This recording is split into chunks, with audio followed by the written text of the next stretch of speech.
Okay, we're gonna go on a tour of the house that David and I just got done cleaning out, which my mom died in on April 27th.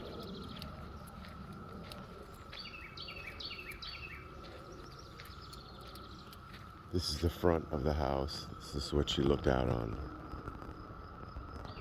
A lot of her landscapes are based on this scene.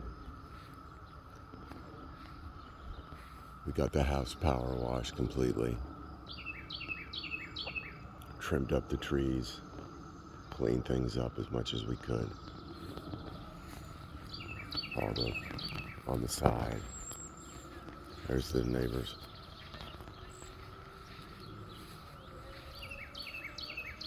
That was my mom's car, the Nissan. We sold it to the guy who lives here now, Edward Hughes. Painted the doors, cleaned the sides, cleaned the gutters. Did a bunch of yard work in the side, especially the back. But all along those shrubs there too. You can see the sign that says studio pointed this way.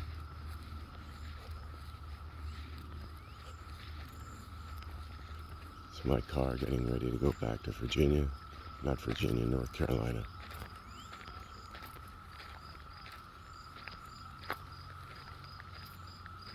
And this is the side of the house where the garage is and the studio entrance is there. This is our 5th dumpster, I think.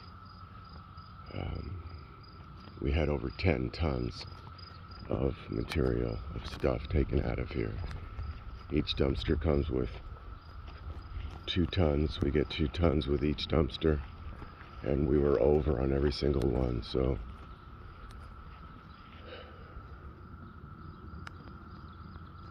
it's well over 10 tons. This is his backyard. Some of Edward's stuff. It needs to get out of here, get cleaned up.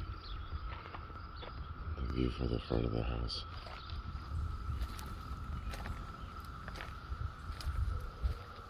It's peaceful.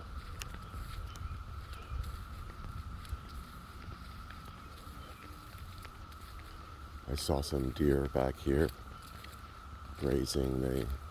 How you can see the houses in the background. None of that was here when I was first coming here, when H.B. Pratt built the house. There's a trail back here.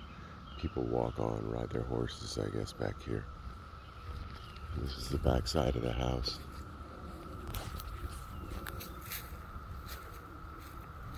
We'll take a walk around the outside first.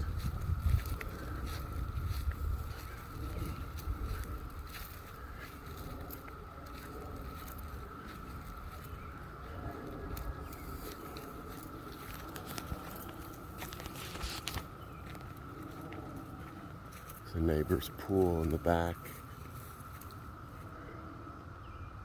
It was nice when it was just woods. But that's the way it is. H.B. Pratt had over 100 acres on this hill. And he built at least 3 houses. This was the second one he built. They were in the other house in this direction through the woods, just a little bit away. This is the side of the house.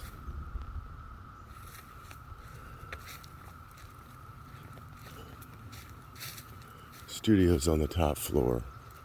Could open those windows. All this was really, really beautiful when HB built it. My mother let it just, for some reason, never took care of it. That was a lovely lamp.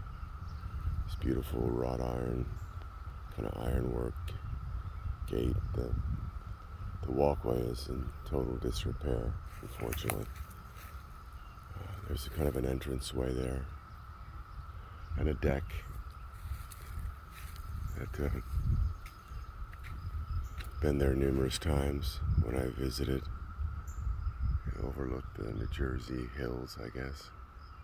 It's not mountains, but hills. You can enter this way. It's locked right now. This was a ceramic piece done by a well-known ceramic artist. I always forget her name, but there's a portrait of her up in the studio. We'll see. This was a beautiful kind of backyard patio thing. It's an entrance to the back. This is a beautiful backyard patio that's really needs to be completely redone, pulled up and redone. All the brickwork hasn't been maintained, and it's all settled and uneven. This was a lovely fountain that was on almost all the time. They had H.B. Pratt had a copper dolphin, very large dolphin, that sat on the top and spouted water, and it went in the fountain there. And there's a pump, electrical. There's electrical everywhere in the house. I mean, H.B. Pratt did an incredible job putting the house together, because you can see the copper scalloped roof over the bay window. It's a really nice roof. Unfortunately, he put vinyl on the house, but it's all... The next owner, I'm guessing, is going to want to probably re-side the whole thing, depending on if they even keep the house. But it's all cleaned up now. This is the garage, the other side of the garage. Edward Hughes lives up in that area, up in the top. Okay. So that's the backyard.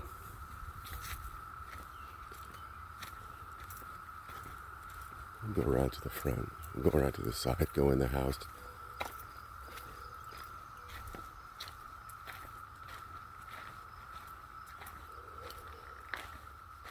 This is the garage. Edward's thing's still here.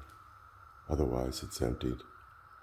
H.B. Pratt had built-in tool shelves. Those are really, really deep shelves. It's really nice for tools.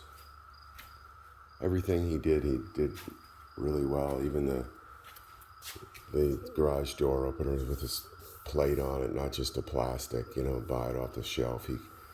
He created this and routed it and mounted the buttons. It's like this everywhere. Every piece that he put on is usually wood and usually custom.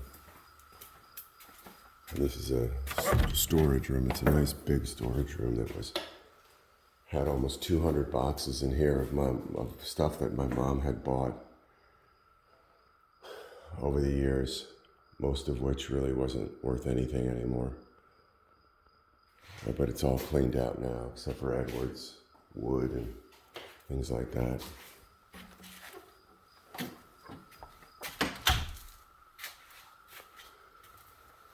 We'll go in the house. This is the back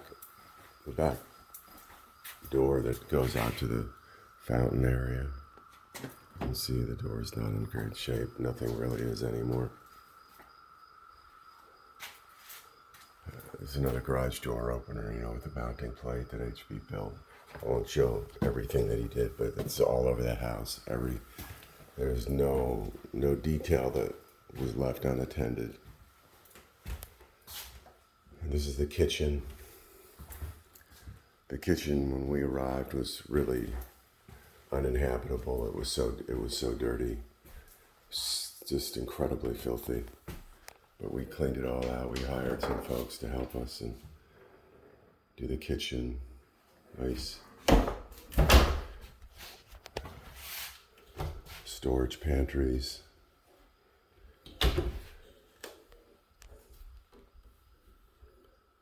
And see, I think there's more.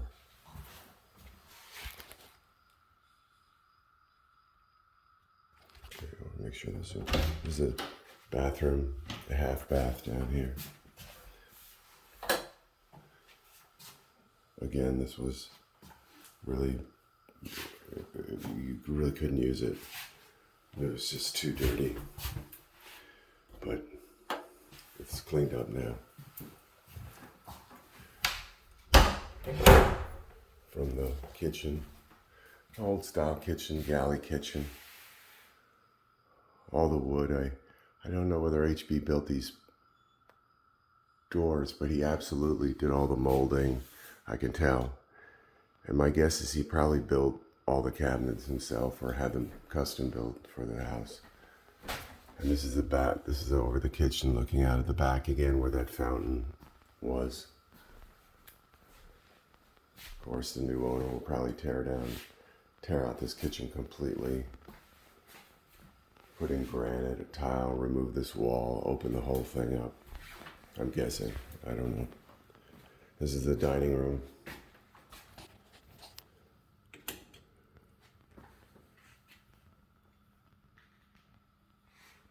Left a couple pieces of furniture in here. This beautiful wooden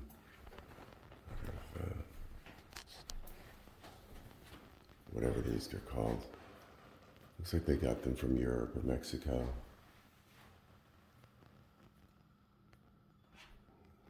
You can see how they're kind of custom fitted and mounted in there.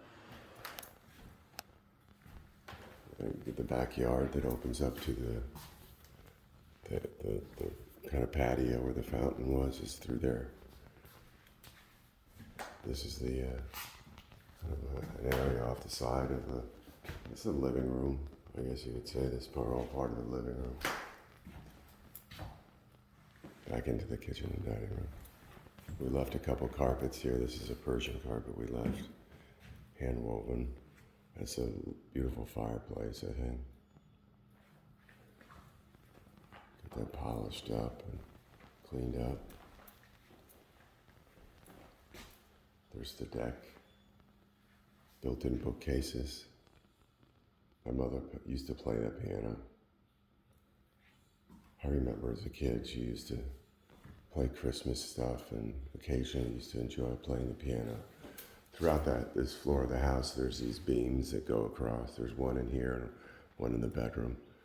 My mom hand painted all that.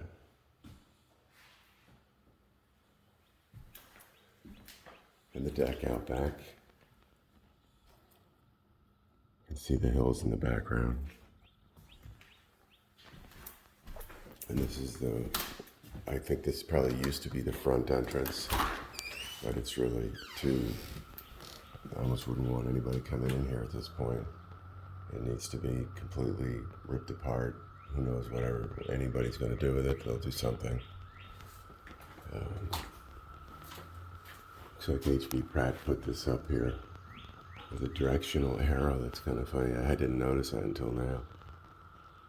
Like I said, there's nothing that's left just undone. It's always finished out, mitered, routed, chiseled, whatever it took to make it fit perfectly. So we'll go in the front.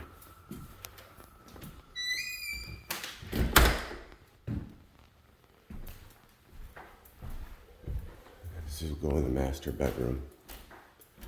Oh, there's a couple beams in here, this one and that other one there. I don't know where he got the lumber. It might have been from another house that he had. He often repurposed a lot of lumber from barns and other things. Fortunately, that window is broken. It'll have to be replaced. These are really nice windows. Kind of crank out. I don't know what they're called, encasement windows, or I'm not sure what they're called. But they're really tall. There's not many windows in the house. Not as many as I'd like, but the ones that are here are really nice and tall. This is the men's bathroom.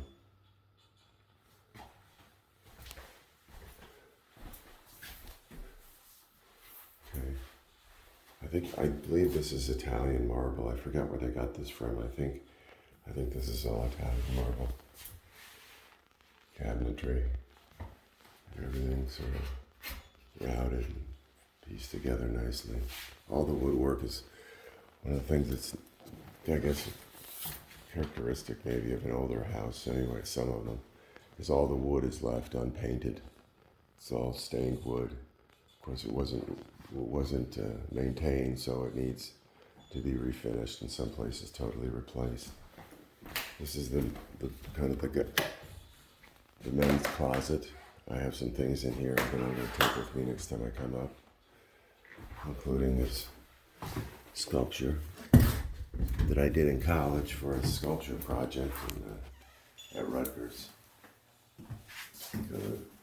It was just took a log from outside, put it on a lathe, cut a piece of iron, finished some copper and brass.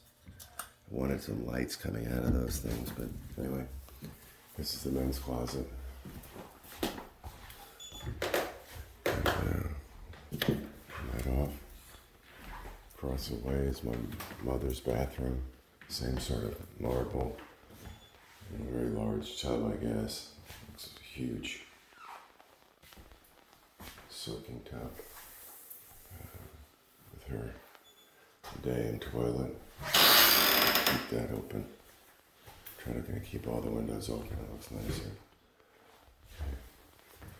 And then my mother's closet.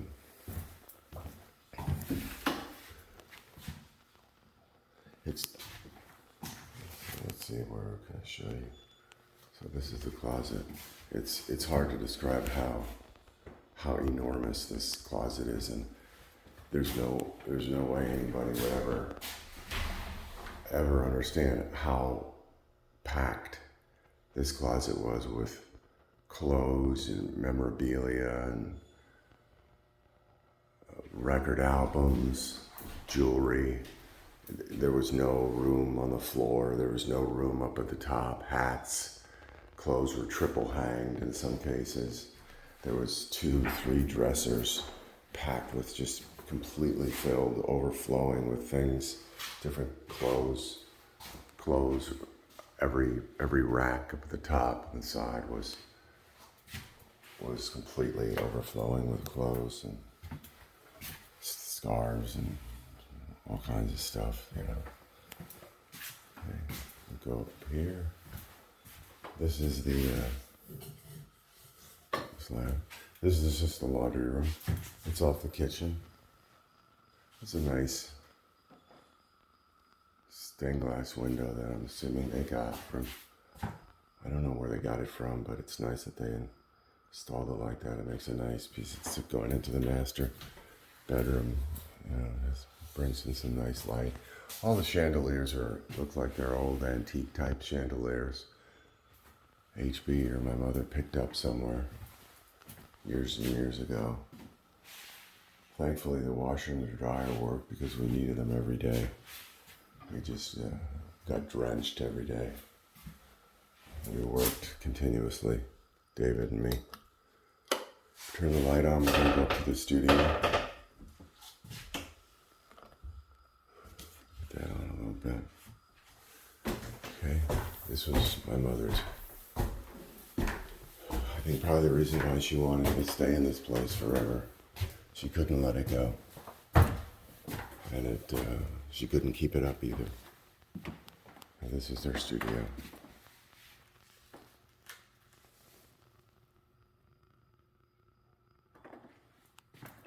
The desk, that was her desk that she used with the computer. And it's hard to tell you how much stuff was in here when we first got here. There was many, many couches and chairs and some really nice handmade Persian rugs, others. It was all really kind of, at one point it was beautiful, it was really funky. Nice place filled with art and places to sit and read and talk and open up these windows. Don't want the light maybe on the paintings as much. Block that slightly. This was a piece. All this had big supply. There was just loads of furniture here with supplies, art supplies, canvases, and brushes and paints, and every type of art supply. The place was packed with art supplies in the back, where the paintings are, as well as all inside here. There's a storage area in the back here. It was completely packed. David unpacked all that, cleaned that out. Here's 2 of my mom's easels. These are easels she's had a long time, I think. They were standing up, probably. Let's see if we can get a home for those. Just a work sink, kind of a utility sink here. Didn't do much cleaning up with it. Next, you come up here and close all these windows.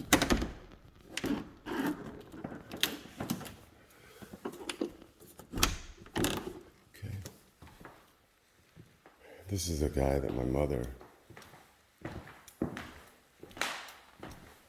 made. Very strange looking. I couldn't throw it out. My mother seems like she was afraid of a lot of things. For her safety, for her health, just a lot of fear. This guy, she made this guy to put in the seat when she drove into New York, so it looked like she was with a guy. She was with somebody else.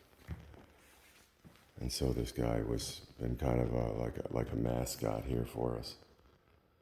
Wherever we were, this guy was around. He was out by the dumpster, looking down at the dumpster. I put him up here in the chair. Seems like a good place to look at the studio. I don't know how many paintings have left, but I would say well over 100 paintings have left already. Either portraits that nobody knows who they are.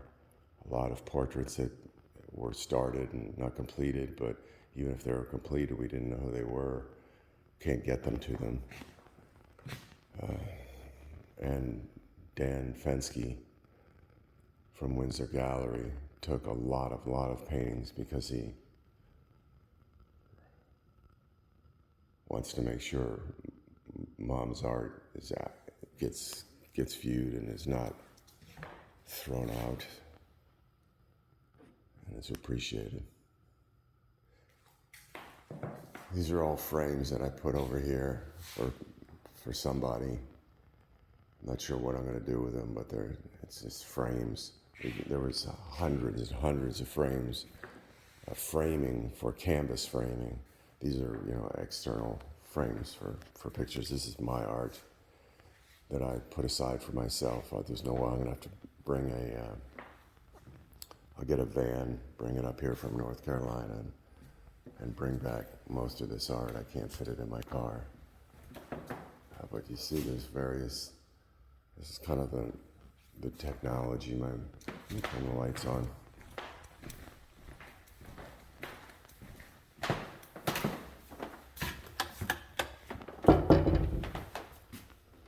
Down here is where Edward lives. There's a room, bathroom, closets down in this area. You can see down here. I used to stay down there. My brother probably did too. Occasionally we would stay down there if we visited from college or wherever we were coming from. Okay, I turned on the lights. And what is left, my brother took a bunch of paintings with him back to Tucson. He left this morning at 6. A lot of landscapes of the scene that she looks out over from the house. Self-portraits that are left of my mother. I have a number of self-portraits of her. Those are some later ones. This is kind of generally these are older paintings. I think maybe one of the oldest paintings I found was going back to 1948 or 50. She saved almost every one of her paintings, it seems. There are many, many beautiful paintings in here. This is her style. It was very different. It evolved over time. Sort of more surreal kind of things. Some portraits. When she came out here, she did a lot. She went to a lot of landscapes. There was a lot of technology, kind of industry-related paintings that she did. You can see here. It's kind of on its side, but I think she did something for an elevator company, a Westinghouse, and there was another elevator company that she did something for, and she was commissioned. But so this must be one from that series. Maybe it was a draft or something. Well, these are all the technology paintings. This is something we found here. My brother found it. Buried in the paintings was an Andy Warhol. Did this, and that's my mother. I think I vaguely remember meeting Andy Warhol when we were young. My mother would go into New York and try to participate in the arts, as much as possible from New Jersey. Some of these paintings I'll be taking with me. I don't want anything to happen to them.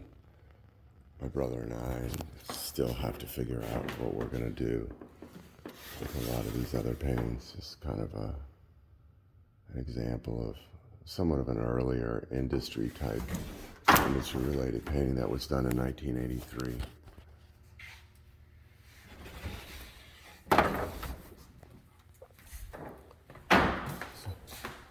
So this is the studio.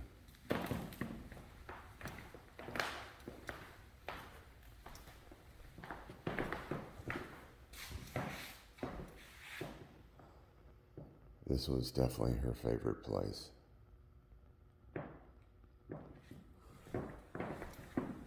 And portraits of children, let's see. And women and nudes. I put these aside because they're kind of somewhat of a special, different category. I don't want them falling over.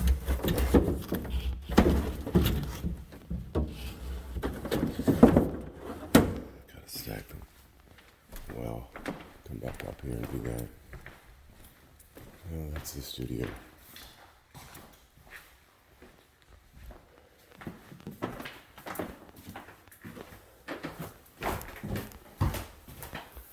One other part of the house I'll show you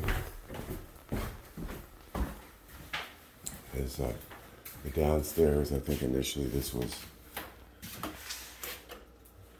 HB's workshop. Excuse me. HB's workshop, but it's been changed around since. My mother was running out of money and didn't have any money. She rented some of the spaces out down here. I think maybe this was when I came here, this was Bob's office. Or kind of a storage area. We just called it Bob's office.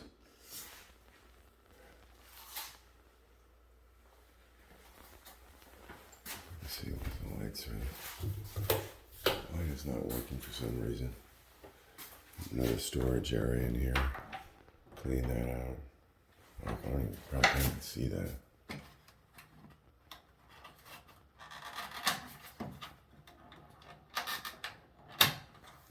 Yeah, so it goes back and found this back in here.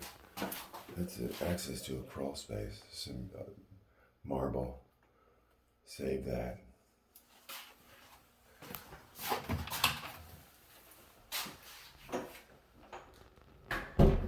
Closet. All the closets, every closet was packed. Packed with stuff. This closet, I thought it had a light in there. And see all these were drilled and put in there separately as opposed to just buying something and screwing it on.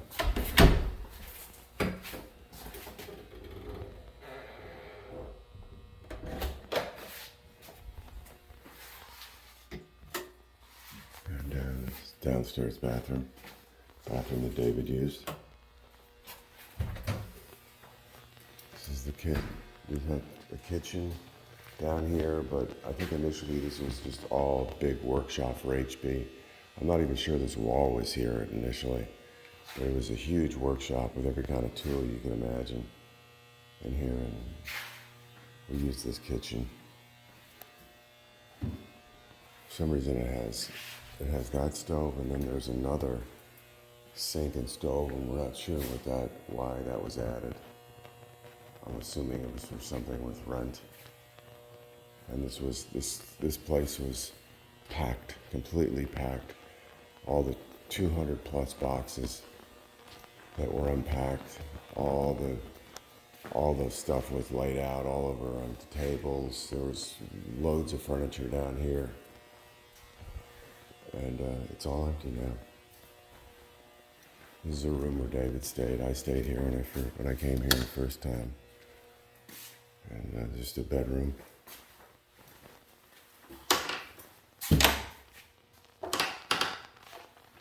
Those windows closed. Service panel with sub panels, nicely done. We didn't get around to getting rid of this furniture. There's a closet in here for more storage. Didn't get around to that mirror either, or at least that table, but everything else is gone.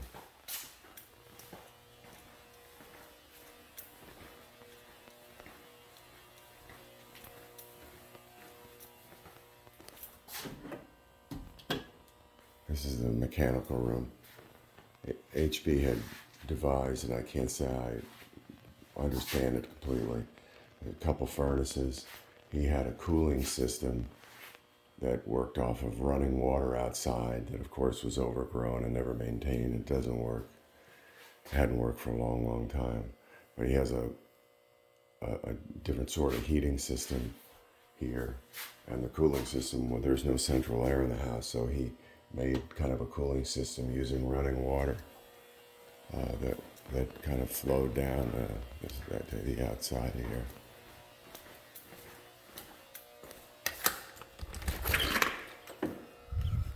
You go outside. That's where we were at first. The steps up to the front door area. This hall, that's where this Pachysandra is now. That was all running water from that silver kind of trough up there. It flowed and it circulated and cooled itself, and then circulated around the house into fans that provided kind of a type of basically an air conditioning, not quite as effective as what people have in their houses mostly now, but it did work.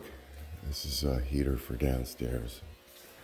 Anyway, we'll go upstairs, and I think that's about it. And this would be a good way to just sort of make sure that we got everything. There's a lot of hard work here in the last 2 weeks, especially with David and me both here. It was had a number of people we hired to take care of things like power washing the house. I brought my power washer, but the house was just simply too high. We needed a much bigger power washer, and the ladders, at least 32-foot ladders. I don't have that. So here we are back in the central part of the house, the main floor of the house.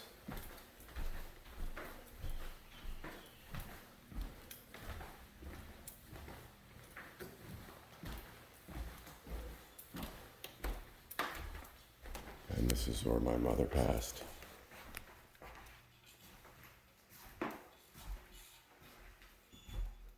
Right next to the bed.